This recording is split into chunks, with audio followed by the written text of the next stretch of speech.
Hi, I'm here to see Michael Sullivan. Do you have an appointment? Yes, I'm Ben Giro. I have a 1 o'clock. Checking in with a receptionist at the Office of Naval Intelligence is a bizarre formality.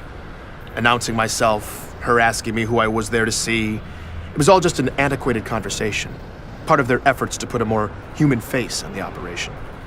In reality, surveillance knew where I'd been every minute since I'd stepped onto transit back at home. Throughout the morning, as I'd made my way from the Boston terminal, this receptionist had likely been prompted with dynamic updates of my exact arrival time, deviations from my optimal course, bathroom breaks, my average walking speed, however they did it. They'd been expecting me. I'll let him know you're here, Ben. Okay, thank you.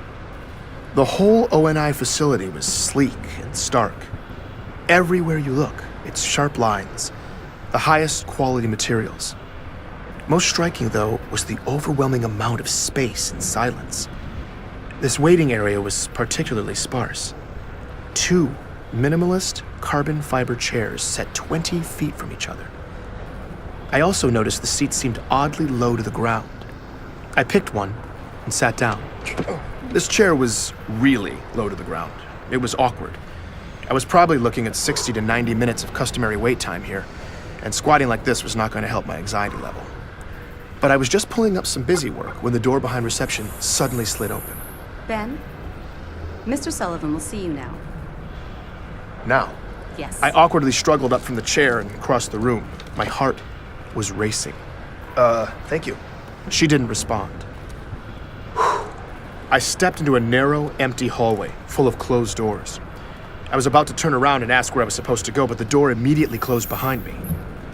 The lighting in the hallway shifted, indicating a closed door at the far end. I walked down the hallway past what I assumed were offices.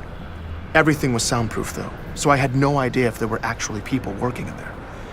When I got to the end of the hall, Sullivan's door opened at the last possible second. When I walked in, Sullivan didn't look up. He was sitting behind his desk, intently working on his compad.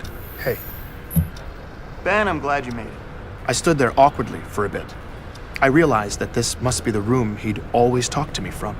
It was furnished as minimally as the rest of the building. There were a few shreds of actual personality on display behind him, though. A couple of knickknacks and this antique, simulated analog clock. Sullivan still hadn't looked up. should I? Make yourself comfortable. He continued swiping on his compad. I sat down in the chair, just like the other one. My knees were at my ears. I felt oddly far from his desk, too. I tried some small talk. If I didn't take you for an antiques guy, Sullivan, where'd you get the clock? Oh, I've always had it. Nice. So, How's the story, Ben? it's good. It's good. You getting what you need? Absolutely. Want to make sure you're getting all your questions answered. Great. No, yeah, I am. I mean, Perfect. I was still desperately trying to figure out what was happening when Sullivan stopped swiping. He looked up at me for the first time and he had this little twinkle in his eye. There's someone who'd like to talk to you, Ben. I'm Benjamin Giro, and this is Hunt the Truth. Sullivan was walking fast and I was trying to keep up. The buildings were all connected underground and the whole complex was far bigger than it had seemed outside. As he led me deeper into the maze, the feel gradually became less corporate and more military. And the more military it got, the more nervous I was getting. didn't realize they let civilians in this far. It's a special day, Ben. Sullivan's department had seemed almost vacant, but now there were more and more people moving through the halls, mostly in uniform. They didn't speak or look up. They just stared down at their compads like Sullivan, swiping as they walked. The ice-cold efficiency of everything was striking. We're here. Sullivan led me into a large, dark conference room, and the door closed behind us. In the center of it, there was a massive, well-lit conference table with several chairs around it. Beyond the lights, the edges of the space and high ceilings faded into shadow. Have a seat. I did as I was told and sat in one of the chairs. It automatically sank beneath me. I squinted into the darkness. I made out that one of the walls was entirely black glass, probably for observation. Need any water? No, I'm all good. Thank you. Who am I? Oh, do you need to do a mic check or anything? Mic check? Mic check? Are we? Well, I want to make sure you get all of this. Get all of... What? Listen, I just... Relax, Ben. This is gonna be big. Sully, I just wanted to say that I, Ben, he's about to walk in. Focus. Sully, I just wanted to say that I had every intention... May I present to you Senior Chief Petty Officer Franklin Mendez. Hi, Ben. How are you? I stood up. The man who walked in was extraordinarily decorated. Gold stars, silver stars, bronze stars, purple hearts, the Legion of Honor. He looked gritty and hardened, probably by decades of battle. Good afternoon, sir. We gonna talk about the chief? Mendez is the man who trained the chief, Ben. I told you I'd take care of you. You're gonna have everything you need for this story. It was an interview. This was not at all what I was expecting. I don't know what I was expecting, but it wasn't a high-profile face-to-face. All my anxiety completely evaporated. Right, yes, of course. So you're the man to talk to when it comes to the Spartans, huh? That's correct. My conversation with Thomas hadn't been flagged. Petra was right. There was no way Sullivan wouldn't have at least said something. I couldn't believe it. My relief blossomed into full awe. I was about to get an insider's perspective from the man who personally trained the Master Chief. Yeah, Chief's got a bad habit of jumping out of the dropship instead of waiting for it to land. Let his armor absorb the fall. But that's his prerogative at this point, I guess. And it gets him a hell of a drop on the enemy. No civilian had ever heard this kind of detail about the Master Chief. Mendez told me that it wasn't long after boot camp that John's unique combination of abilities and drive established a fledgling reputation for the young man. That kid blew me away. His acumen, his mental quickness, his physical abilities, tactical judgment. I could tell even from a young age that John was a burgeoning complete package. There was no question in my mind that he was ready for the augmentations. And he couldn't wait. Once John had the procedures done, Mendez said everyone was blown away by the results. Medical engineers said his systems integrated flawlessly with the tech. His recovery time was impressively brief. But what was most incredible was how quickly his brain was able to acclimate to the upgrades. It can be like starting from scratch again after those procedures. You're remapping your whole neurology. But while the other guys were still trying to learn to walk, John was running and jumping and kicking ass. I've never seen anything like it. This was the birth of the Master Chief. He advanced rapidly, proving himself time and again in the field, constantly re-raising the bar for what a Spartan could be asked to do. Throughout his career, Mendez had gotten to analyze everything these elite soldiers have done in the field. He regaled me with accounts of the Spartan single-handedly taking out dozens of the Covenant. He spoke to the insuperable speed, strength, and accuracy that continued developing over the years. He spoke to Chief's unwavering dedication, his insurmountable will. But according to Mendez, it was something else that would ultimately inform this military legend. I've never seen a man, augmented or not, be able to make such extraordinarily high-stakes decisions so quickly. Chief will find himself facing a complex scenario in a dense field of variables and almost instantly weigh the costs and benefits, immediately generating a creative solution. He faces dilemmas, ethical, tactical, tough situations that would buckle most human beings if they had a year to mull it over.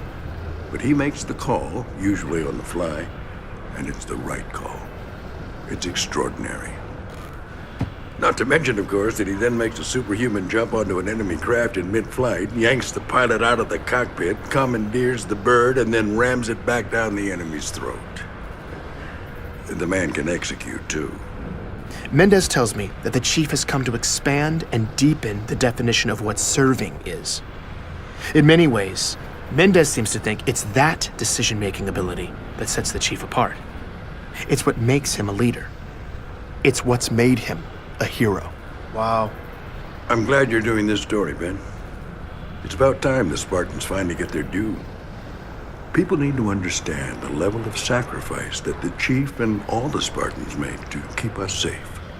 You talked a bit about Chief's personality, his dry wit, his loyalty. I'm sure you guys don't sit around talking about your feelings much, but in your opinion, do you think being held at that level of responsibility is hard for him? Protecting a whole galaxy, it seems like it would be an unimaginable heavy burden. Well, lucky for you, you don't have to imagine it. No, it is a heavy burden. But Chief has broad shoulders. He's able to make those decisions and get it done. And he takes that task on willingly and with vigor. It's inspiring. Absolutely, absolutely. It's amazing. But do you think one man should have that much power? You see now, it's your phrasing there that could get you into trouble. It sounds like you're making a presumption that I could find adversarial, which in turn would make your tone condescending and this conversation decidedly unpleasant. Now that's not something you want, son. No, Would you like to rephrase the question? Of course, I'm sorry. At that moment, the light suddenly changed in the room, and Sullivan started swiping through his compad. Room's turning over. I apologize for the inconvenience, gentlemen, but we are about to get a change of venue. I'm sorry, I'm sorry, what I should have said was, if we're leaving these kinds of decisions... Sorry, in the Ben, hands- hold on a sec. It, looks like we've got access to Jasper 9 now, so we can just head down there if that's all right. Fine with me. Okay. Yeah, it's a short walk. Gentlemen, hold that thought. Looks like I've got somewhere else I need to be. No problem. I can wait. Shouldn't be long. Sullivan can reschedule us for around 1600. Perfect. I appreciate it.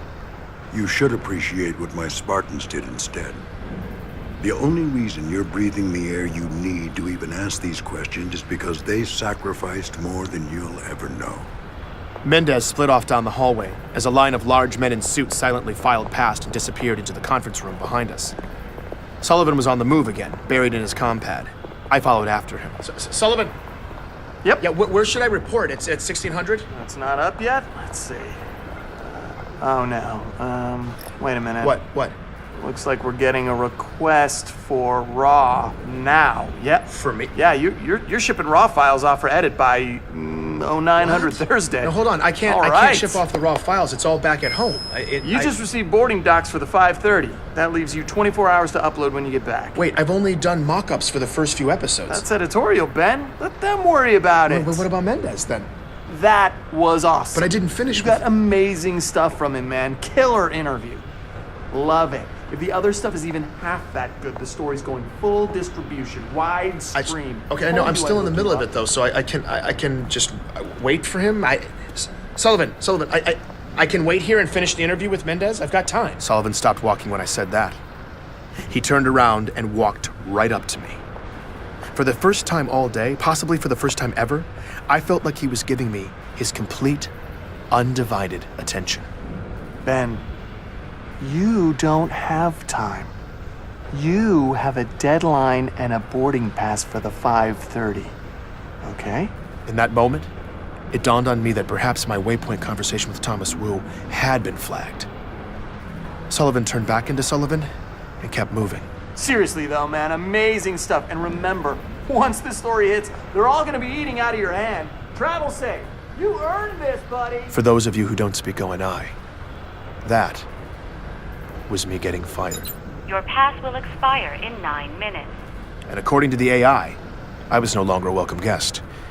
I was about to take the long trip home. Taking a second interstellar trip after less than 24 hours sucks enough when you haven't just lost your job. Once I was buckled in, all I wanted to do was get some sleep. But as we started to lift off the platform, something was bothering me. Actually, it was someone. So there's a guy complaining to the attendant in the next cabin. It sounds like he's on his first trip out of the solar system. These long flights to the edges of the inner colonies from Earth always had at least one that guy. Some entitled Earth VIP who feels the need to yell about the outrageous inconveniences of slip space travel. So I definitely recognize his voice. It took me a minute, but that's gotta be him. I think it's Jacob Walker. Jacob Walker. The military retiree I'd spoken to a few weeks back, the happy beach bum who'd been in boot camp with John. That didn't make sense, though. He was on permanent vacation near Saturn. Walker was the last man I'd expect to see on a flight leaving Earth. So I'm about to take off here, but I gotta know for sure. I unfastened the belts, made my way down the aisle, and when I peeked around the partition, I saw him, sitting there arguing with the attendant. But this man was wearing a suit and tie, and his hair was combed neatly on his head. He looked nothing like the unkempt Walker I saw during our interview. I went for it anyway. I'm not trying to be difficult here, but you Jacob? can't have air quality I'm this sorry, bad sir, and but expect that. unfortunately, there's nothing that I can do about the air quality. Jacob Walker? All the color drained out of the man's face. Sir, you need to sit down.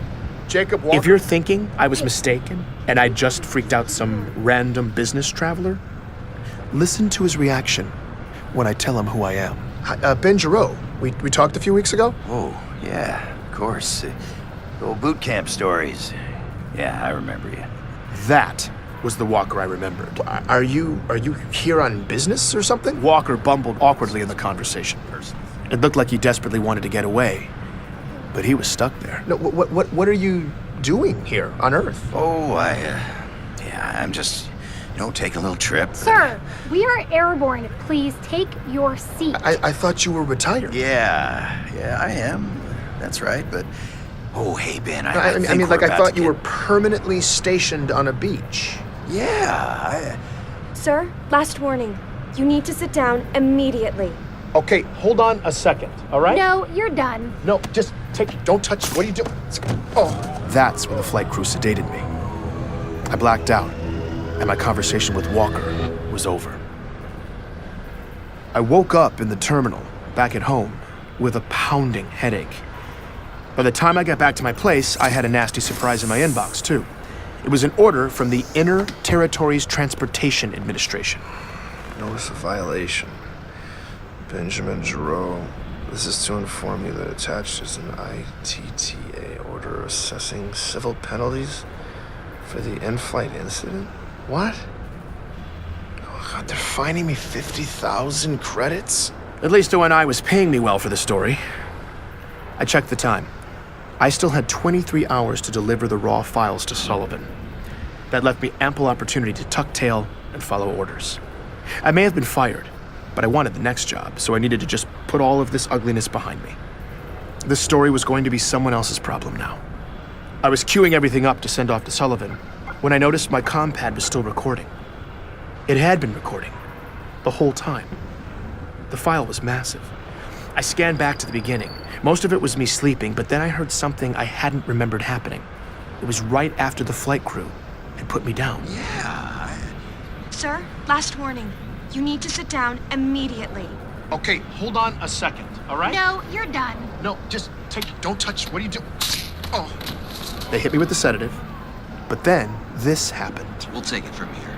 Wait, Wes left Mr. Giroux, you are legally obliged by ITTA regulations to comply with crew member instructions at What did all you do? times. Wait a minute. What did you just do to Grab his feet. Hit him with another half. More sedative?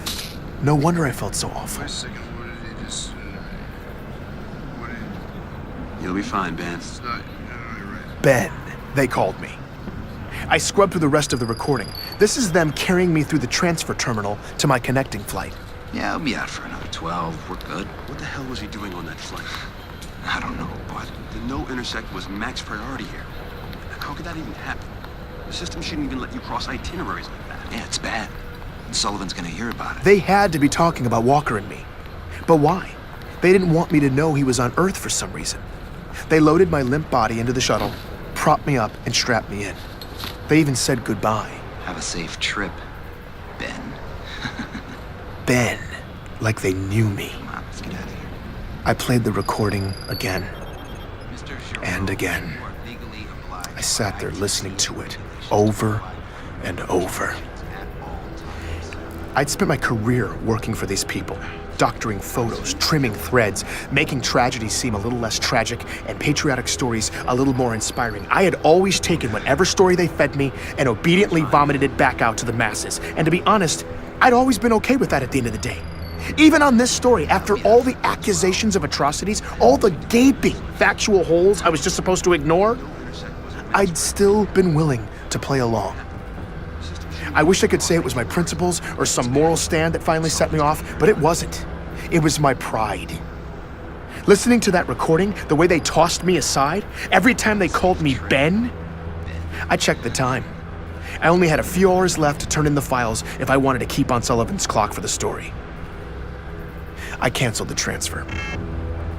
I was going to take that time for myself.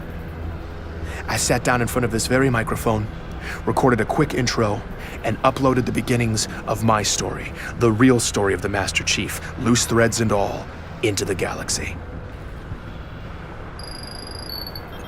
Have a safe trip, Ben. Please join me for the next episode of Hunt the Truth.